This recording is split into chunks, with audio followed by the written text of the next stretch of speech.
ഈ വഖഫ് ഭേദഗതി നിയമം കൊണ്ട് വർഗീയ മുതലെടുപ്പിനാണ് BJP ശ്രമിക്കുന്നതെന്ന് പറഞ്ഞു. ഇവിടെ ആരാണ് യഥാർത്ഥത്തിൽ വർഗീയ മുതലെടുപ്പും വർഗീയ കലാപവും നടത്തുന്നത്?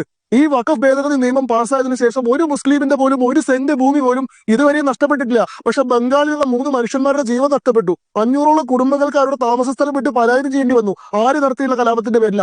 മനഃപൂർവ്വം ഈ രാജ്യത്തെ മുസ്ലിം ജനവിഭാഗത്തെ നിങ്ങളുടെ സ്വത്തും നിങ്ങളുടെ ഭൂമിയും നിങ്ങളുടെ ആരാധനാ സ്വാതന്ത്ര്യവും നിങ്ങളുടെ വിശ്വാസ സ്വാതന്ത്ര്യവും ഒക്കെ BJP അപഹരിക്കാൻ പോവാണെന്ന് പറഞ്ഞ് തെറ്റിദ്ധരിപ്പിച്ച് കലാപത്തിലേക്ക് ഇറക്കി വിട്ട് മുർഷിദാബാദിലും മാൾഡയിലും കലാപം നടത്തി അവിടെ വെസ്റ്റ് ബംഗാളിലെ 2 CPM സഖാക്കളാണ് കൊല ചെയ്യപ്പെട്ടത്.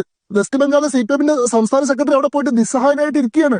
ആരാണ് ഇതിന് ഉത്തരവാദിത്തം ഇവർ പറയണം? ഇവിടെ വർഗീയ കലാപങ്ങൾക്ക് ആസൂത്രണം ചെയ്യുന്നതും വർഗീയ മുതലെടുപ്പെടുക്കുന്നതും ആരാണ് ഇവർ ആലോചിക്കണം. അടുത്ത സംഘടിദാസ് മന്ത്രി P. രാജീവ് അന്ന് പറഞ്ഞ കാര്യം ഞാൻ അങ്ങയുടെ ചർച്ചയുടെ തുടക്കത്തിൽ തന്നെ ചോദിച്ചൊരു കാര്യമാണ്. ഇതിന് മുൻകാല പ്രാബല്യമില്ല. അഡ്വക്കേറ്റ് ഷിബു മീരാനും KP നൗഷാദ് അലിയും എല്ലാവരും ആവർത്തിച്ച് ചോദിക്കുന്ന ഒരു കാര്യം മുനമ്പം പ്രശ്നത്തിലെ നിയമ ഭേദഗതി എങ്ങനെ പരിഹരിക്കും എന്നുള്ളതാണ്. ഒന്നാമത്തെ കാര്യം, ഇതിന് മുൻകാല പ്രാബല്യം ഇല്ലാതെ നിങ്ങൾ പറയുന്നത് ശരിയല്ല. ഈ നിയമത്തിൽ തന്നെ സെക്ഷൻ 2A നോക്കിക്കഴിഞ്ഞാൽ അത് റെട്രോസ്പെക്റ്റീവ് എഫക്റ്റോട് കൂടിയിട്ടുള്ള പ്രൊവിഷനാണെന്ന് കാണാൻ സാധിക്കും. ഈ നിയമം നിലവിൽ വരുന്നതിന് മുൻപോ ശേഷമോ ഉള്ള എല്ലാ ട്രാൻസ്ഫറുകളും എന്നാണ് പറയുന്നത്. അപ്പൊ section 2A language very clearly indicates that the act as A retrospective effect.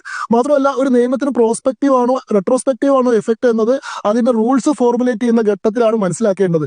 ഇന്ന് കേന്ദ്രമന്ത്രി കിരൺ റിജിജു മുനമ്പത്ത് വെച്ച് തന്നെ പറഞ്ഞു, ഈ നിയമത്തിലെ സെക്ഷൻ 108B പ്രകാരം ഞങ്ങൾ ചട്ടങ്ങൾ രൂപീകരിക്കും. ആ ചട്ടത്തിന്റെ അടിസ്ഥാനത്തിൽ ഞങ്ങൾ സംസ്ഥാന സർക്കാരിന് നിർദ്ദേശം കൊടുക്കും. Will give directions to the state government. ആ ഡയറക്ഷന്റെ അടിസ്ഥാനത്തിൽ റവന്യൂ അവകാശങ്ങൾ ഉൾപ്പെടെ പുനഃസ്ഥാപിക്കാൻ സംസ്ഥാന സർക്കാർ നിർബന്ധിതരാകുമെന്ന് പറഞ്ഞു. അതായത് മന്ത്രി വളരെ ക്ലിയർലി ഈ മുനമ്പം കേസിന്റെ ഭാവി എന്താണ്, അതിൽ കേന്ദ്ര സർക്കാരിന് എന്താണ് ചെയ്യാൻ കഴിയുക, ഈ നിയമം എന്ത് മാറ്റം കൊണ്ടുവരുമെന്ന് പറഞ്ഞു കഴിഞ്ഞു. അതിനു മുൻപേയുള്ള പത്രസമ്മേളനത്തിൽ നിന്ന് വീട് കിട്ടിയിട്ടുള്ള ഒരു കഷ്ണം വെച്ചുകൊണ്ടാണ് ബാക്കിയുള്ള 3 പേര് ഈ ചർച്ചയിൽ പടവെട്ടാൻ വേണ്ടി ഇറങ്ങിയിരിക്കുന്നത്.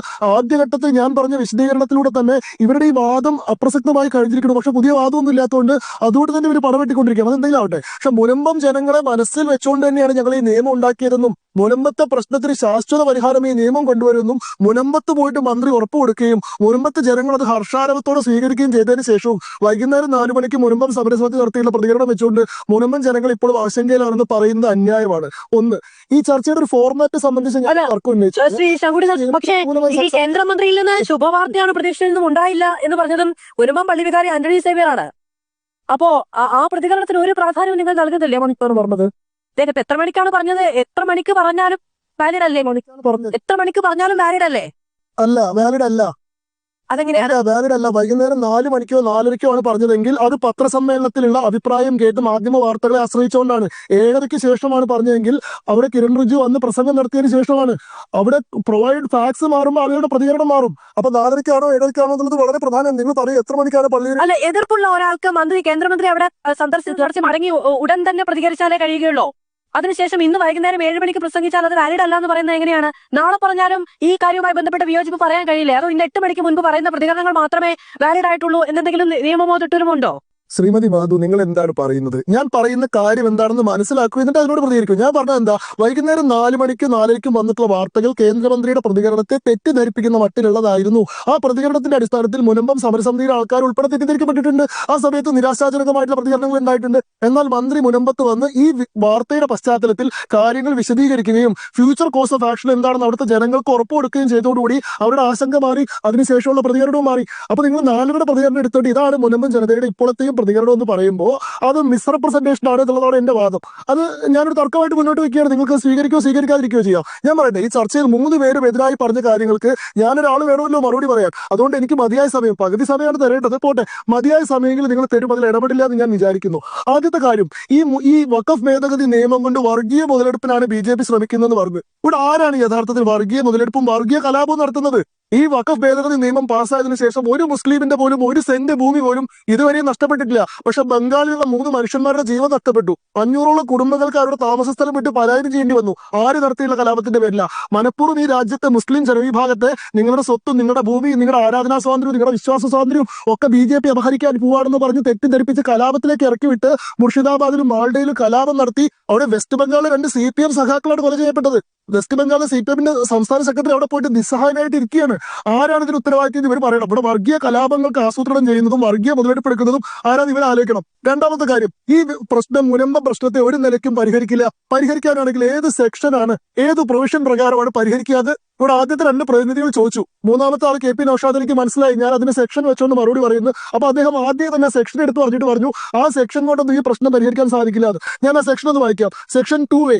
In section 2 of the Principal Act, after the proviso, the following proviso shall be inserted, namely, provided further that nothing in this act shall, notwithstanding any judgment, decree, or order of any court, apply to a trust by whatever name called, established before or after the commencement of this act. ഇത് വളരെ കൃത്യമായിട്ട് കേൾക്കാം കേട്ടോ. Before or after the commencement of this act, ഈ നിയമം നിലവിൽ വരുന്നതിന് മുൻപോ ശേഷമോ, or statutory regulated by any statutory provision pertaining to public charities by a Muslim for a purpose similar to a waqf under any law of the time being in force. എന്ന് വെച്ചാൽ അതിന്റെ തർജ്ജമ മലയാളം എന്ന് പറയുന്നത്, ഈ നിയമത്തിന്റെ പരിധിയിൽ ഇനി മേലാൽ മുസ്ലിം വ്യക്തികൾ സ്ഥാപിച്ചതായിട്ടുള്ള ട്രസ്റ്റുകൾക്കോ ചാരിറ്റബിൾ പർപ്പസിന് വേണ്ടിയിട്ടുള്ള മറ്റ് സ്ഥാപനങ്ങളുടെയോ പേരിലേക്ക് മാറ്റപ്പെട്ട ഭൂമികൾ ഈ നിയമത്തിന്റെ പരിധിയിൽ വരില്ല. ഫാറൂഖ് കോളേജിന്റെ ഭൂമി, ഫാറൂഖ് കോളേജിന്റെ ഹോൾഡിംഗ് ട്രസ്റ്റ് ഏതാണ്? ദാരുൽ ഉലൂം അസോസിയേഷൻ എന്ന് പറയുന്ന, റഫത്തുൽ ഉലൂം അസോസിയേഷൻ എന്ന് പറയുന്ന ചാരിറ്റബിൾ സൊസൈറ്റിയാണ്. ഈ നിയമം കൃത്യമായി പറയുന്നു, മുസ്ലിം വ്യക്തികൾ സ്ഥാപിച്ചിട്ടുള്ള ചാരിറ്റബിൾ സൊസൈറ്റികൾക്കോ ട്രസ്റ്റുകൾക്കോ ട്രാൻസ്ഫർ ചെയ്തിട്ടുള്ള ഭൂമി ഈ വഖഫ് നിയമത്തിന്റെ പരിധിയിലല്ല വരുന്നത്. അതും റെട്രോസ്പെക്റ്റീവ് എഫക്റ്റോട് കൂടിയിട്ടാണ്. നിയമം വരുന്നതിന് മുൻപാണ്. 2 കാര്യങ്ങൾ പറയാനുള്ളത്. ഒന്ന്, ഞാൻ ഇടയ്ക്കതിൽ പിന്നീട് ഒരൊറ്റ മിനിറ്റ്, അല്ലല്ല ഒറ്റ മിനിറ്റ് ഇടപെടേണ്ടതില്ല എന്ന് ഞാൻ വിചാരിച്ചതാണ്. കേന്ദ്രമന്ത്രി അവിടെ വന്ന് സംസാരിച്ചത് അതേ വേദിയിലാണ് പള്ളി വികാരി ആന്റണി സേവ്യരുടെ ഭാഗത്ത് നിന്ന് അങ്ങനെ ഒരു പ്രതികരണം ഉണ്ടായത്. അത് അങ്ങേക്ക് തള്ളുകയോ കൊള്ളുകയോ ചെയ്യാം, അങ്ങ് പറഞ്ഞ അതേപോലെ. മറ്റൊന്ന്, ഇപ്പൊ ബംഗാളിൽ ഉണ്ടാകുന്ന ഈ പ്രശ്നങ്ങൾക്ക് പരിഹാരം ഉണ്ടാവേണ്ടതാണ്, ക്രമസമാധാന പ്രശ്നങ്ങളുടെ പേരിൽ പരിഹാരം ഉണ്ടാവേണ്ടതാണ്, സുപ്രീം കോടതി നേരിട്ട് ഇടപെടേണ്ടതാണ്, സൈനിക വിന്യാസം നടത്തേണ്ടതാണ് തുടങ്ങിയ ഒരുപാട് കാര്യങ്ങളുമായി ബന്ധപ്പെട്ടുള്ള ഡെവലപ്മെന്റ്സ് ഉണ്ടാകുന്നതാണ്. ഒരു നിയമ ഭേദഗതിയുമായി ബന്ധപ്പെട്ട് രാജ്യത്ത് എവിടെയെങ്കിലും കലാപം ഉണ്ടാവുകയാണെങ്കിൽ അതിനനുസരിച്ചുള്ള നടപടി വേണം. അത് മണിപ്പൂരിലാണെങ്കിലും ബംഗാളിലാണെങ്കിലും ഒക്കെ അങ്ങനെ തന്നെയാണെന്ന് തോന്നുന്നു. സംസ്ഥാന സർക്കാരുകൾക്ക് കൃത്യമായ അതിൽ ഒരു ഉത്തരവാദിത്തമുണ്ട് എന്ന് കൂടി ഞാൻ വിചാരിക്കുന്നു. ഇവർ പറയുന്നു വഖഫ് എന്താണ്, മുൻപത്തെ ജനങ്ങളെ ഒരു നിലയ്ക്കും കുടിയിറക്കില്ല എന്ന് പറയുന്നു. പക്ഷെ വഖഫ് നിയമത്തിൽ ഒരു ഭേദഗതി ആവശ്യമില്ല എന്ന് ഇവർ പറയുന്നു. വഖഫ് നിയമം അതുപോലെ നിലനിൽക്കുമ്പോൾ മുൻപത്തെ ജനങ്ങളെ എങ്ങനെയാണ് കുടിയിറക്കാതിരിക്കുക?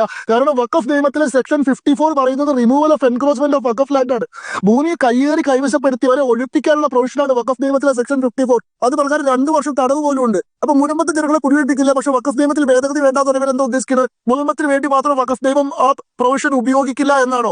അപ്പൊ നിയമത്തിൽ അമെന്റ്മെന്റ് വേണ്ടെന്ന് ഇവർ പറയുമ്പോൾ തന്നെ ഇവിടുത്തെ മുൻപത്തെ ജനങ്ങളോട് യാതൊരു കടപ്പാടും ഇവർക്ക് ഇല്ല എന്നുള്ള കാര്യം വ്യക്തമാണ്. ഇനി ധാരാളം കാര്യങ്ങൾ എനിക്ക് പറയാനുണ്ട്. നിങ്ങൾക്ക് സമയം തരാൻ ശരി, ഞാൻ വരാം.